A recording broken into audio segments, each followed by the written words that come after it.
you. As I was saying, I wanted to say thank you to the speakers that we will have today and to all the attendants and also the partners of Madrid Subterra. Without their support, this would not be possible. Thanks to the School of Civil Engineering of the Polytechnic University of Madrid that hosts the event today, its director, Francisco Javier, and also Professor Andrés Valiente, subdirector of doctorates and PhDs. Let me say thank you to the director of the Spanish Office of Climate Change, Valvanera Ulargui. She had a very tight agenda, but she made some space for us. Again, thanks to the ministry. We want to show the Spanish Ministry of Transportation that we are here and we will help them with developing the climate change law. Thanks to Rosalía Gonzalo, Managing Director of Madrid Calle 30, and also it is always timely to remember that the Madrid Subterra project was born in the Madrid City Council. Thanks to Isabel Díaz Ayuso, Madrid region president, for her kind words in the letter she sent us, excusing her um, unavailability to be here today. This is the third Madrid Subterra Congress, and I have been able to see how Madrid Subterra has grown throughout the years. It has been impressive for me that when we started the Congress in 2019, I expressed my wish that all Madrid Subterra partners could be part of the urban development in Madrid.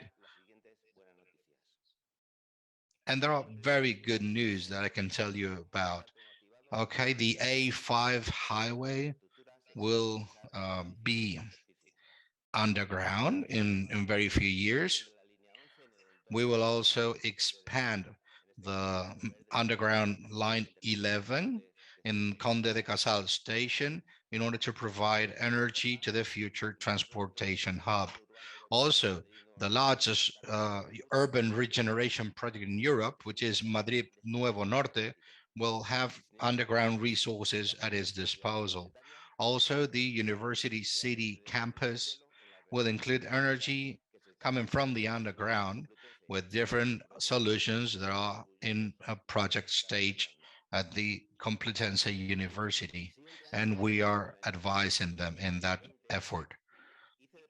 After that, in 2020, I expressed again the wish of Madrid Subterra partners so that waste energy of infrastructures would be recognized in the text of the climate change law. All of you know that it has been a reality now in the section 21 of that law. This is really important. So I want to convey two messages around that. One, which is more internal about Madrid Subterra, and another message that I'm giving to the governments, to the urban infrastructure manager, and all the technological companies that are interested in innovation. About Madrid Subterra, now that the climate change law has recognized that urban infrastructure can be a renewable energy source, is really a milestone. So our association has really achieved one of its foundational goals. So let me just say thank you to all the political parties that defended in the Congress and the Senate the modifications, the amendments inspired by Madrid Subterra. Thanks to their generosity, a new road full of possibilities has been opened. Our external message is for all of you so that you are aware that the urban underground infrastructure they have been recognized by law as renewable energy sources. So in the past we saw there a waste, and now we have a very precious resource. So governments at all levels have recognized that. So this is a change of paradigm that will have economic, technological, and environmental impact. The future will tell us what this impact is.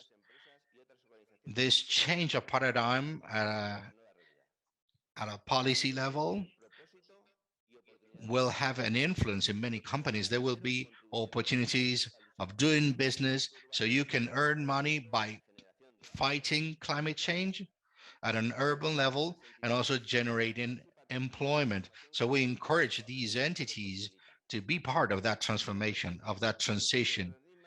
We are aware that the change of paradigm has to go hand in hand with new projects, with more talent and more resources. We will devote Madrid Subterra's efforts to that. For 2022, we have set three large goals. First, we will consolidate projects where the decision has been made to use renewable energy coming from the underground. We will have more projects like these and more ambitious ones. Our second goal will be to gather more and more talent. First, we will do that by intensifying our relationship with the university. We will double our economic support to the Aula Madrid Subterra of the Polytechnical University Madrid. The second way we will use in order to develop talent will be an effort to involve associations and companies so that they can train their professionals under their umbrella, so that the skill portfolio is covered for this innovating industry. And finally, our third great